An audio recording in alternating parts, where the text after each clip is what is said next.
नमस्कार दोस्तों, मैं राहुल आप सभी का मंथन में स्वागत करता हूं। आज के इस सेशन के अंतर्गत हम लोग घटना चक्र दृष्टि 2025 का जो वार्षिकांक करंट अफेयर्स है उसका हम लोग करंट अफेयर्स देखने वाले हैं। ध्यान रखिएगा कि किसी भी एग्जामिनेशन के दृष्टिकोण से जो हमारा करंट अफेयर्स का सेशन होता है, करंट अफेयर्स के जो प्रश्न होते हैं वो बहुत ही ज्यादा महत्वपूर्ण हो जाते हैं और विभिन्न घटनाक्रमों से संबंधित उसके जो विविध पक्ष होते हैं वहां से प्रश्न पूछे जाते हैं। सेशन मूलतः यदि हम लोग देखें तो 14वीं जेपीएससी के साथ साथ 71वीं बीपीएससी और जितने भी प्रतियोगी परीक्षाएं हैं उन सभी के दृष्टिकोण से ये सेशन अत्यंत ही महत्वपूर्ण होने वाला है। सेशन को यहाँ हम लोग छोटा रखने के लिए पार्ट बाय पार्ट में इसे कवर करने का प्रयास करेंगे। आज के इस सेशन के अंतर्गत हम लोग राष्ट्रीय परिदृश्य के भाग एक के सेशन को कवर करने वाले हैं, जिसके अंतर्गत कुछ घटनाओं को देखेंगे। और यहाँ पर ध्यान रखिएगा कि यहाँ पर इस सेशन के अंतर्गत जो घटना चक्र का दृष्टि 2025 का बुक है इसे मैंने संक्षिप्त रूप में सारांश के रूप में उपलब्ध कराने का आप लोगों के पास में प्रयास किया है। सेशन में आगे बढ़ेंगे तो आप लोगों को पता चल जाएगा किस प्रकार से हम लोगों ने यहाँ पे इसे सारांश के रूप में कन्वर्ट करने का प्रयास किया है। अगर हम लोग देखें सबसे पहली घटना जो इसमें उल्लिखित किया गया है वो है आपका Ullas, understanding life long learning for all in society. इसे नव भारत साक्षरता कार्यक्रम के अंतर्गत केंद्र सरकार के द्वारा लॉन्च किया गया था। इस कार्यक्रम को उद्देश्य था भारत की साक्षरता दर को बढ़ाया जाए। तो हम लोगों ने पूर्व में देखा था कि जब नई राष्ट्रीय शिक्षा नीति 2020 आती है तो उसमें एक लक्ष्य निर्धारित किया गया था कि 2030 तक जो भारत की वयस्क या एडल्ट जनगणना है या जनसंख्या है उसको 100% वयस्क साक्षरता दर प्राप्त करने का लक्ष्य रखा गया था 2030 तक। बड़ा इंपॉर्टेंट है, ध्यान रखिएगा, ये प्रश्न पूछा जा सकता है। और इस लक्ष्य की प्राप्ति के लिए केंद्र सरकार के द्वारा एक नया कार्यक्रम उल्लास प्रारंभ किया गया था। ध्यान रखिएगा जिसे कि new India literacy programme NILP के तहत इस कार्यक्रम को लागू किया गया था। 2022 में इसे प्रारंभ किया गया था उल्लास कार्यक्रम को। अब यहाँ पर इस कार्यक्रम के उद्देश्य की जब हम लोग बात करते हैं तो यहाँ पर ध्यान रखिएगा कि इस कार्यक्रम के अंतर्गत 15 वर्ष से अधिक आयु के नागरिकों को बुनियादी पढ़ना लिखना, संख्यात्मक ज्ञान यानी कि उन्हें अंक गणित का ज्ञान होना चाहिए और जीवन कौशल सिखाना इसका मूल उद्देश्य था। और यहाँ पर ध्यान रखिएगा कि जब हम लोग साक्षरता दर की बात करते हैं तो यहाँ पर एक टर्म का उपयोग किया गया है, वह है कार्यात्मक साक्षरता। अब इससे भी संबंधित प्रश्न पूछा जाएगा कि कार्यात्मक साक्षरता किसे कहते हैं। तो यहाँ पर ध्यान रखिएगा कि साक्षरता के अंतर्गत जब हम लोग देखते हैं तो वहां पर पढ़ना लिखना आना महत्वपूर्ण है, लेकिन जब कार्यात्मक साक्षरता की बात करते हैं तो इसमें पढ़ने लिखने के साथ साथ संख्यात्मक ज्ञान या अंक गणित का आधारभूत ज्ञान और जीवन कौशल का ज्ञान भी अत्यंत ही महत्वपूर्ण है। तो वैसी साक्षरता जिसके अंतर्गत लोगों को पढ़ना लिखना, संख्यात्मक ज्ञान और जीवन कौशल से संबंधित कोई एक कौशल आता हो तो उसे हम लोग कार्यात्मक साक्षरता के अंतर्गत रख सकते हैं। उल्लास कार्यक्रम की बात करेंगे तो इस कार्यक्रम के प्रमुख 5 घटक हैं, याद रखिएगा। प्रीलिम्स के पॉइंट ऑफ व्यू से ये घटक पूछे जा सकते हैं, ये ध्यान रखिएगा। कौन कौन से घटक है तो आधारभूत साक्षरता और संख्यात्मक ज्ञान जिसे अंकगणितीय ज्ञान भी हम लोग कहते हैं, मौलिक जीवन कौशल होना चाहिए, उसमें बुनियादी शिक्षा प्राप्त हो, व्यावसायिक कौशल हो और निरंतर शिक्षा। ये 5 मुख्य घटक हैं इस उल्लास कार्यक्रम के। अब पूर्ण कार्यात्मक साक्षरता की जब परिभाषा दी गई है तो यहाँ पर ध्यान रखना है हमें, यहाँ पे हमें पूर्ण कार्यात्मक साक्षरता की जो परिभाषा है उसे ध्यान में रखना होगा कि यदि किसी राज्य या केंद्र शासित प्रदेश की साक्षरता दर 95% से अधिक है, ध्यान रखिएगा ये बड़ा इंपॉर्टेंट टर्म है, 95% से अधिक है और वह कार्यात्मक साक्षरता के मानदंडों को पूरा करता है तो वह राज्य या केंद्र शासित प्रदेश जो होगा पूर्ण कार्यात्मक साक्षर घोषित किया जाएगा। ये ध्यान रखिएगा, बड़ा इंपॉर्टेंट परिभाषा है। 95% आप लोग ध्यान में रखिएगा। जीवन कौशल के साथ साथ अंक गणित का ज्ञान और पढ़ना लिखना आना चाहिए तो कार्यात्मक साक्षरता के अंतर्गत वो व्यक्ति आ जाएगा। तो वह राज्य भी क्या होगा, कार्यात्मक साक्षर राज्य होगा। अब इसके अंतर्गत कुछ चीजें घटित हुई है हाल में जो बड़ा इंपॉर्टेंट है। अभी हाल ही में हम लोगों ने करंट अफेयर्स के सेशन में देखा था कि भारत की पहली साक्षर प्रशासनिक इकाई के रूप में जो बना है वह है आपका लद्दाख, और पूर्ण कार्यात्मक साक्षरता इसने अर्जित की है कब? 24 जून 2024 को। बड़ा इंपॉर्टेंट फैक्ट है, किसी भी एग्जामिनेशन के दृष्टिकोण से ध्यान में रखिएगा। वहीं आधुनिक भारत का पहला राज्य जिसने उल्लास के मानदंड के अनुसार पूर्ण कार्यात्मक साक्षर राज्य बना है वह है आपका मिजोरम, बड़ा इंपॉर्टेंट है। और दूसरा पूर्ण कार्यात्मक साक्षर राज्य है आपका गोवा। ये ध्यान रखें, मिजोरम और गोवा के उपरांत त्रिपुरा तीसरा राज्य जो था वह उल्लास कार्यक्रम के तहत पूर्ण कार्यात्मक साक्षरता हासिल करने वाला, साक्षर राज्य का दर्जा हासिल करने वाला तीसरा राज्य बना था। इससे पहले अगर हम लोग देखें तो केरल जो है वह पारंपरिक साक्षरता में अग्रणी राज्य है, और ऐतिहासिक रूप से जब हम लोग देखते हैं तो भारत का पहला 100% साक्षर राज्य है। लेकिन यहाँ ध्यान रखिएगा कि केरल उल्लास के तहत यह उपलब्धि हासिल करने वाला राज्य नहीं है। ये बड़ा इंपॉर्टेंट फैक्ट है। मिजोरम, गोवा और त्रिपुरा ध्यान रखिएगा पहला राज्य है, और लद्दाख जो केंद्र शासित प्रदेश है वह पहली साक्षर प्रशासनिक इकाई है उल्लास कार्यक्रम के तहत। अन्य अगर हम लोग तथ्यों की बात करेंगे यहाँ पे तो उल्लास का फुल फॉर्म आप लोग को ध्यान रखने की आवश्यकता होगी, understanding life long learning for all in society, Ullas. ये ध्यान रखिएगा। कार्यात्मक साक्षरता के विषय में ध्यान रखना है, शॉर्ट में इसे पढ़ना लिखना, संख्यात्मक ज्ञान और जीवन कौशल, ये तीन चीजों को मिलाकर के कार्यात्मक साक्षरता का मानदंड तैयार होता है। शुरुआत 2022 में किया गया था, राष्ट्रीय शिक्षा नीति 2020 के अनुकूल है ये। लक्षित आयु वर्ग था 15 वर्ष और उससे अधिक के आयु वर्ग के लोगों को इस कार्यक्रम के अंतर्गत लक्षित किया गया था। वहीं अगर हम लोग बात करें कि पूर्ण कार्यात्मक साक्षर घोषित होने की जो शर्त थी कि ग्रेटर देन इक्वल टू 95% कार्यात्मक साक्षरता, तो यह हमारा उल्लास कार्यक्रम के तहत जो कार्यात्मक साक्षरता से संबंधित महत्वपूर्ण तथ्य थे यहीं पर समाप्त होते हैं। अब ध्यान रखना है हम लोगों को कि इससे संबंधित जो एमसीक्यूज है वो मेरे टेलीग्राम चैनल पर आप लोगों को उपलब्ध करा दिए जाएंगे। जितने भी सेशन कंप्लीट करूंगा यहाँ पे उसके सारे के एमसीक्यूज फॉर्म में भी आप लोग को प्राप्त हो जाएंगे। नेक्स्ट है हमारा संविधान हत्या दिवस। अब यहाँ पर बात करें तो बड़ा एक पॉलिटिकल इश्यू हुआ था हाल ही में कि 25 जून 1975 को जब भारत में आपातकाल लगाया गया था तो उस आपातकाल के दौरान हम लोगों ने देखा था कि नागरिक स्वतंत्रताओं का दमन हुआ था। लाखों लोगों को बिना किसी कारण के उन्हें जेल में बंद कर दिया गया था, और प्रेस और न्यायपालिका की स्वतंत्रता को कुचलने का प्रयास तत्कालीन सरकार के द्वारा किया गया था। तो ये आपातकाल ध्यान रखिएगा भारत में आंतरिक अशांति के आधार पर लगाया गया पहला आपातकाल था, और संपूर्ण देश में लगाए जाने वाला ये तीसरा आपातकाल था। ये ध्यान रखना है। अब हम लोग पहले बात करते हैं कि आखिर हमारा आपातकाल है क्या। तो भारतीय संविधान जब हम लोग पढ़ते हैं तो संविधान के भाग 18 में, ध्यान रखिएगा, संविधान के भाग 18 में अनुच्छेद 352 से लेकर के 360 के मध्य विभिन्न प्रकार के आपातकाल का वर्णन किया गया है। इसमें 3 आपातकाल महत्वपूर्ण हो जाएंगे। आर्टिकल 352 जब हम लोग देखते हैं तो इसके अंतर्गत राष्ट्रीय आपातकाल की बात की गई है। अनुच्छेद 356 के अंतर्गत राज्यों में राष्ट्रपति शासन की बात की गई है, और अनुच्छेद 360 में वित्तीय आपातकाल की बात की गई है। तो ये 3 आपातकाल ध्यान में रखिएगा।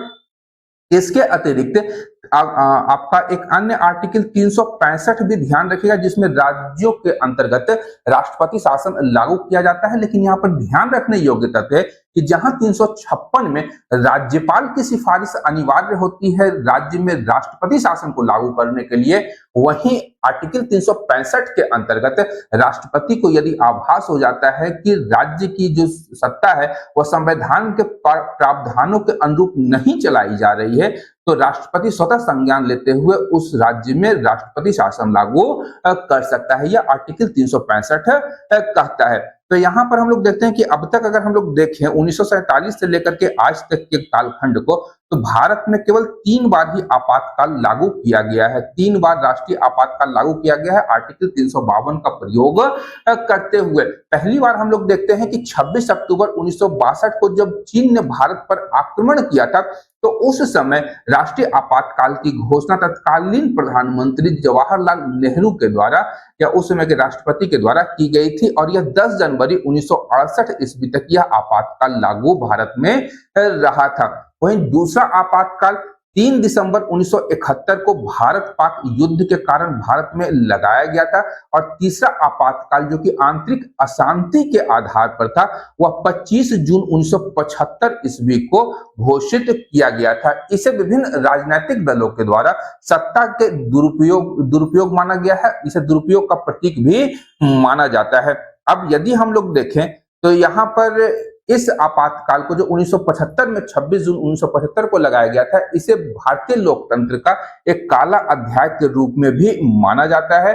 दूसरा और तीसरा आपातकाल ध्यान रखिएगा एक ही साथ वापस लिया गया था। मार्च 1977 ईस्वी में दोनों आपातकाल को वापस ले लिया गया था। 3 दिसंबर 1971 और 26 जून 1975 में लगाए गए आपातकाल को एक ही साथ वापस लिया गया था। अब संविधान हत्या दिवस जो मनाने की घोषणा की गई है, 11 जुलाई 2024 को केंद्रीय गृह मंत्रालय के द्वारा इसकी घोषणा की गई थी। इंपॉर्टेंट डेट है, ध्यान रखिएगा, प्रश्न पूछा जा सकता है कि संविधान हत्या दिवस मनाने की घोषणा केंद्रीय गृह मंत्रालय के द्वारा कब की गई, तो 11 जुलाई 2024 को। 12 जुलाई यानी अगले ही दिन इसे राजपत्र या गजट में प्रकाशित कर दिया गया, और 25 जून 2025 को पहली बार यह दिवस मनाया गया। यह भी पूछा जा सकता है कि संविधान हत्या दिवस पहली बार कब मनाया गया है, तो 25 जून 2025 को यह पहली बार मनाया गया था।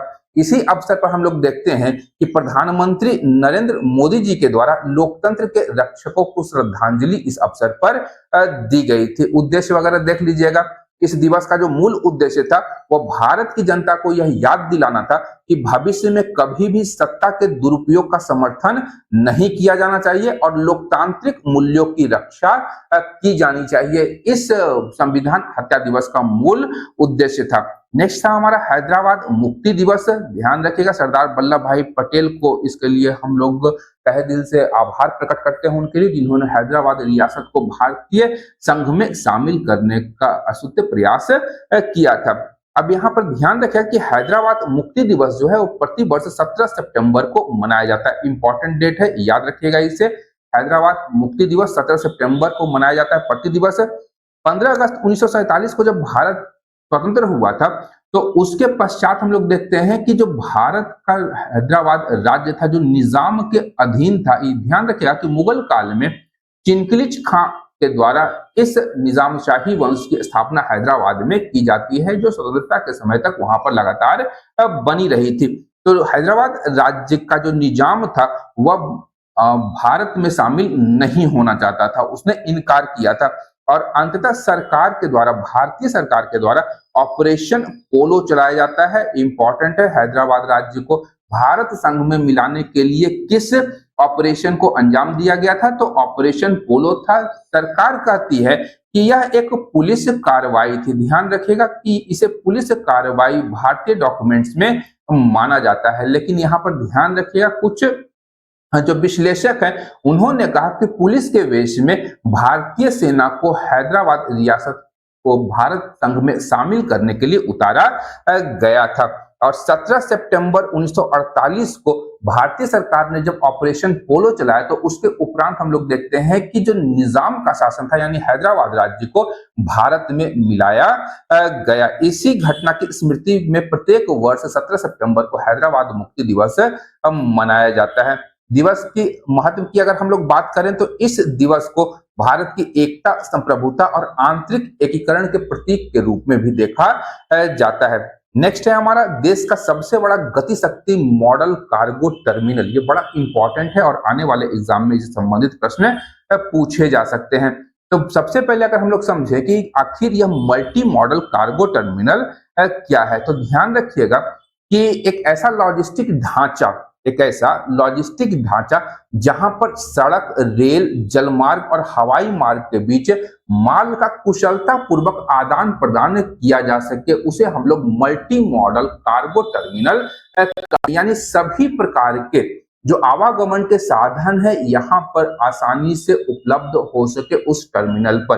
तो यहाँ मुख्य तथ्यों की अगर हम लोग बात करें, इसका उद्घाटन अगर हम लोग देखें तो 17 जून 2025 को केंद्रीय रेल मंत्री अश्विनी वैष्णव के द्वारा इस मल्टी मॉडल टर्मिनल का उद्घाटन किया गया। कहां पर, बड़ा इंपॉर्टेंट है, ये ध्यान रखिएगा, उद्घाटनकर्ता भी ध्यान रखिएगा, क्योंकि बहुत सारे प्रश्नों में ऑप्शन में आपको प्रधानमंत्री नरेंद्र मोदी का नाम दिख जाएगा, लेकिन ध्यान रखिएगा ये जो मल्टी मॉडल टर्मिनल है इसका उद्घाटन रेल मंत्री अश्विनी वैष्णव के द्वारा किया गया था। इंपॉर्टेंट है, ध्यान रखिएगा, इसे फंसा सकता है एग्जामिनर।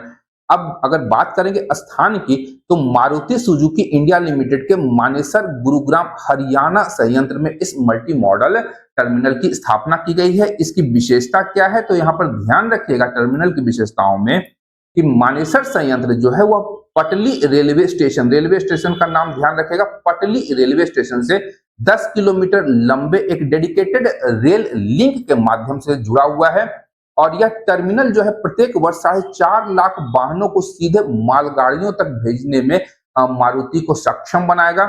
और 17 रेलवे वितरण केंद्रीय डिस्ट्रीब्यूशन सेंटर्स या हब को पहचान किया गया है, जिनके माध्यम से 380 से भी अधिक शहरों में मारुति के द्वारा वाहनों की आपूर्ति सुनिश्चित की जाएगी। अब इस योजना का राष्ट्रीय संबंध कैसे है, तो यह ध्यान रखिएगा कि प्रधानमंत्री नरेंद्र मोदी के द्वारा 2021 में एक महत्वाकांक्षी प्रोजेक्ट लॉन्च किया गया था, जिसे हम लोग प्रधानमंत्री गति शक्ति राष्ट्रीय मास्टर प्लान के नाम से जानते हैं। और इसी पीएम गति शक्ति राष्ट्रीय मास्टर प्लान के अंतर्गत मारुति सुजुकी के मानेसर गुरुग्राम में जो आपका टर्मिनल बना हुआ है वहां पर इसका विकास किया गया है। और यह जो योजना थी पीएम गति शक्ति मास्टर प्लान योजना, इसके अंतर्गत भारत के लॉजिस्टिक इंफ्रास्ट्रक्चर को एकीकृत, तेज और लागत कुशल बनाने हेतु प्रारंभ किया गया था। इसके अतिरिक्त अगर हम लोग यहाँ पर देखें तो यह ध्यान रखना है हमें, इस योजना में भागीदारी किसकी है। जो मानेसर में जो लॉजिस्टिक हब बनाया गया है उस परियोजना के क्रियान्वयन की अगर हम लोग बात करें तो वहां पर HORCL Haryana orbital rail corporation limited नाम की एक संयुक्त उद्यम कंपनी बनाई गई है, जिसमें रेल मंत्रालय, HRIDC हरियाणा सरकार और मारुति सुजुकी जो है वो भागीदार है। ये इंपॉर्टेंट है, ध्यान रखिएगा। ये भी प्रश्न पूछा जा सकता है कि HORCL में कौन कौन से भागीदार संस्थाएं, तो रेल मंत्रालय, हरियाणा सरकार और मारुति सुजुकी।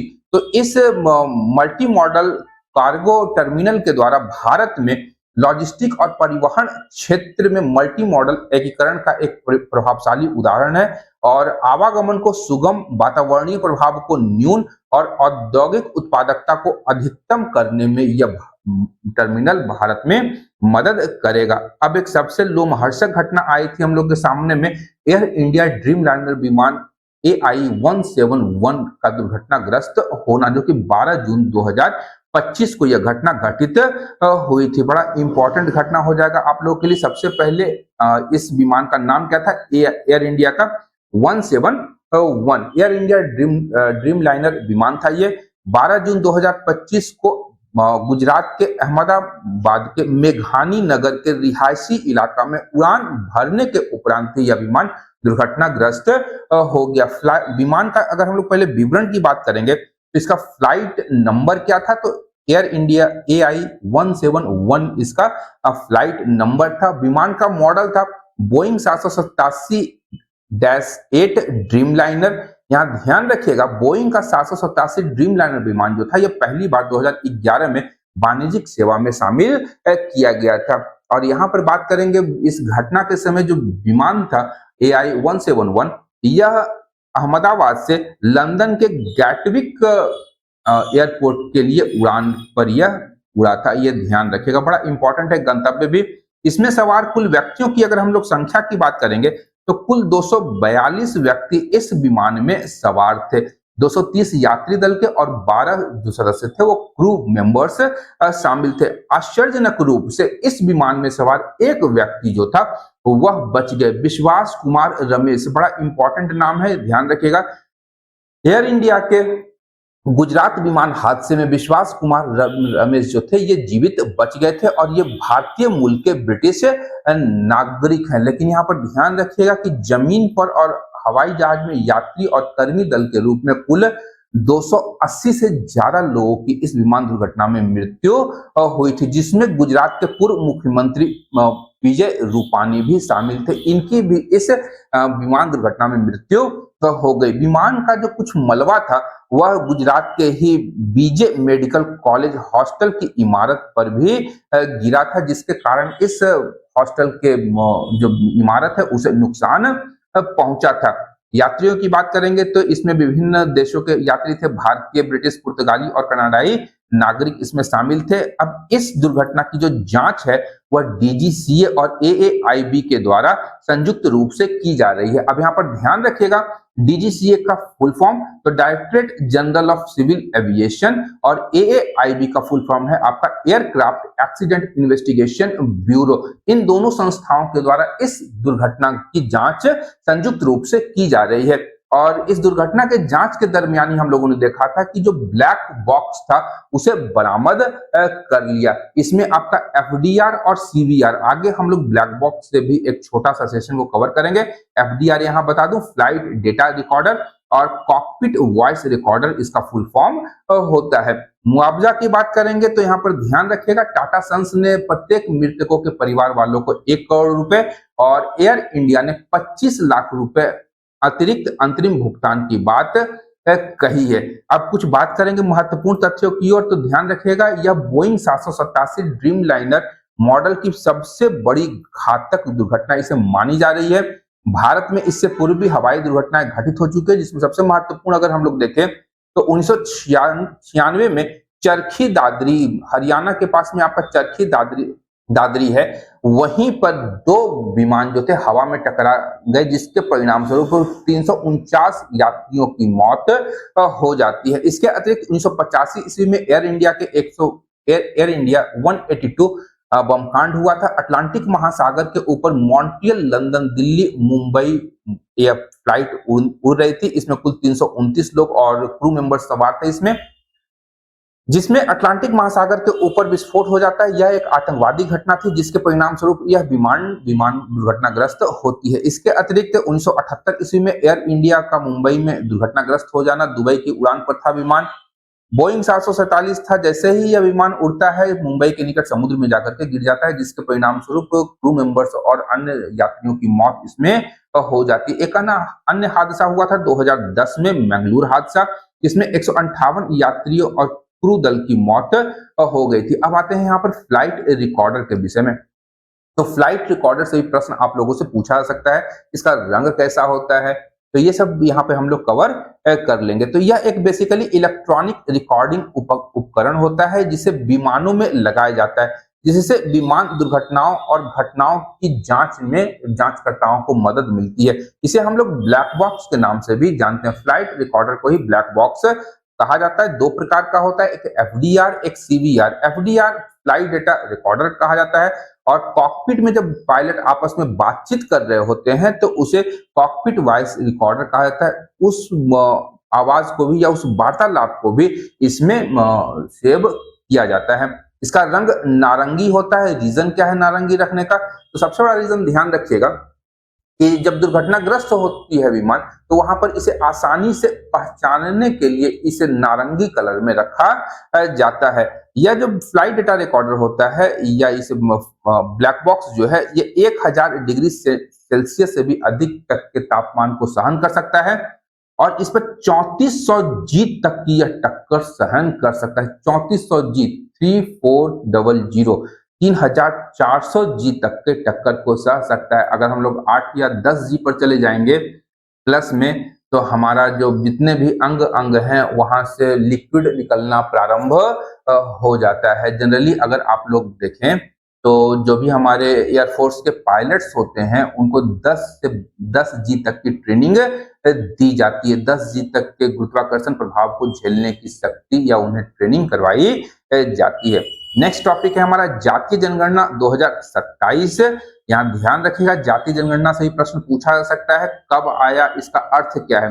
तो ध्यान रखिएगा, इसका तात्पर्य है देश के सभी जातीय समूहों की जनसंख्या, उनकी सामाजिक आर्थिक स्थिति का सर्वेक्षण जातीय जनगणना 2027 के अंतर्गत किया जाएगा। इतिहास के में अगर हम लोग चलें तो ध्यान रखिएगा कि भारत में सबसे पहले जो जातीय जनगणना करवाई गई थी वह 1931 में करवाई गई थी। उसके बाद से जातिगत आंकड़े नियमित जनगणना में शामिल नहीं किए गए थे। अंतिम बार 1931 ईस्वी में किया गया था। और 2027 की बात करेंगे जो कि 2021 में जनगणना होने वाली थी भारत में, लेकिन कोरोना के कारण 2021 की जनगणना नहीं हो पाई। आखिर टालते टालते इसे 2027 में कंप्लीट किया जाएगा। तो 2027 में होने वाली जनगणना में जातीय जनगणना को शामिल करने का ऐतिहासिक निर्णय लिया गया है सरकार के द्वारा। घोषणा कब किया गया? तो 16 जून 2025 को केंद्र सरकार ने इसकी घोषणा की थी। इसके लिए एक अधिसूचना जारी कर दी थी। इंपॉर्टेंट है, घोषणा की तिथि याद रखिएगा। वैधानिक आधार की बात करेंगे तो ध्यान रखिएगा, जनगणना की अगर हम लोग बात करेंगे तो जनगणना भारतीय संविधान की संघ सूची के अंतर्गत शामिल है। संघ सूची में अनुच्छेद 246 7वीं अनुसूची के अंतर्गत, जिसमें कुल 69 विषय नंबर 69 के अंतर्गत आपका भारतीय जनगणना को शामिल किया गया है। और यहाँ ध्यान रखिएगा, जनगणना अधिनियम 1948 और पूर्व नियम 1990 के अंतर्गत भारत में जनगणना का संचालन किया जाता है या इसका प्रबंधन किया जाता है। कार्यक्रम की बात करेंगे तो इसे 2 चरणों में इसका आयोजन किया जाएगा। पहले चरण के अंतर्गत अक्टूबर 2026 से इसका आयोजन होगा, जो कि मूल रूप से हिमालयी राज्यों जम्मू कश्मीर, लद्दाख, हिमाचल प्रदेश और उत्तराखंड में इसका संचालन किया जाएगा। वहीं दूसरे चरण के अंतर्गत 1 मार्च 2027 से इसका दूसरा चरण शेष भारत के लिए प्रारंभ किया जाएगा। पहला चरण आप लोग ध्यान में रखेंगे अक्टूबर 2026 से हिमालयी राज्य, जिसमें जम्मू कश्मीर और लद्दाख यूटी और हिमाचल प्रदेश और उत्तराखंड 2 राज्य शामिल है। उद्देश्य अगर बात करें इसकी, तो इसका मूल उद्देश्य है सामाजिक न्याय और कल्याण नीतियों को अधिक सटीक ढंग से और समावेशी बनाना, इसका मूल उद्देश्य है। साथ ही साथ आरक्षण, शिक्षा, रोजगार और नीति निर्माण के लिए वैज्ञानिक डाटा प्रदान करना इसका अन्य दूसरा उद्देश्य है। नेक्स्ट है हमारा चिनाब रेल पुल, काफी चर्चा में रहा है। एफिल टावर से भी ऊंचा है यह पुल। तो विश्व का सबसे ऊंचा रेलवे आर्च ब्रिज है। इसका उद्घाटन प्रधानमंत्री नरेंद्र मोदी के द्वारा किया गया है। उससे संबंधित बहुत सारे फैक्ट्स जो है आपसे प्रश्न पूछे जा सकते हैं। तो यहाँ पर सबसे पहले अगर हम लोग मुख्य बिंदुओं की बात करेंगे, बुलेट फॉर्म में है, ध्यान रखिएगा, आप लोगों को पढ़ने में काफी आसानी होगी। तो यहाँ पे हम लोग सबसे पहले इसे एक बुलेट फॉर्म में देखने का प्रयास करेंगे। सबसे पहले स्थान की अगर हम लोग बात करें तो इस चिनाब रेलवे आर्च ब्रिज का निर्माण जम्मू कश्मीर के रियासी जिला में किया गया है। चिनाब नदी के ऊपर 6 जून 2025 को प्रधानमंत्री नरेंद्र मोदी ने इसका उद्घाटन किया है। प्रोजेक्ट की बात करेंगे तो यह project Udhampur Srinagar Baramulla rail link परियोजना का भाग है। ये ध्यान रखिएगा, उधमपुर श्रीनगर बारामूला रेल लिंक का यह भाग है। उद्देश्य क्या है? सामाजिक आर्थिक विकास व रणनीतिक कनेक्टिविटी सुनिश्चित करना। इस रेल लिंक का प्रयोग भारतीय सेना के द्वारा भी किया जाएगा ताकि बॉर्डर तक उनकी पहुंच को जल्दी और तेज किया जा सके। इसकी कुल लंबाई 1315 मीटर है, ध्यान रखिएगा, बड़ा इंपॉर्टेंट है। नदी तल से इसकी ऊंचाई की बात करेंगे तो 359 मीटर 359 मीटर इसकी कुल ऊंचाई है नदी तल से। एफिल टावर से लगभग 35 मीटर ऊंचा है। ये लगातार चर्चा में रहा है 35 मीटर, इसे आप लोग ध्यान में रखने का प्रयास कीजिएगा। निर्माण लागत की बात करेंगे तो 1486 करोड़ रुपए इसे कुल निर्माण लागत आई है। स्थायित्व की बात करेंगे तो 120 वर्षों तक यह टिकाऊ रहेगा। साथ ही 8 रिक्टर स्केल तक के भूकंप को यह झेल सकता है तथा 260 किलोमीटर प्रति घंटा की रफ्तार से चलने वाली हवाओं को भी यह झेलने में सक्षम है। वहीं यह पुल -10 डिग्री सेंटीग्रेड से लेकर के 40 डिग्री सेंटीग्रेड तक के तापमान को सह सकता है।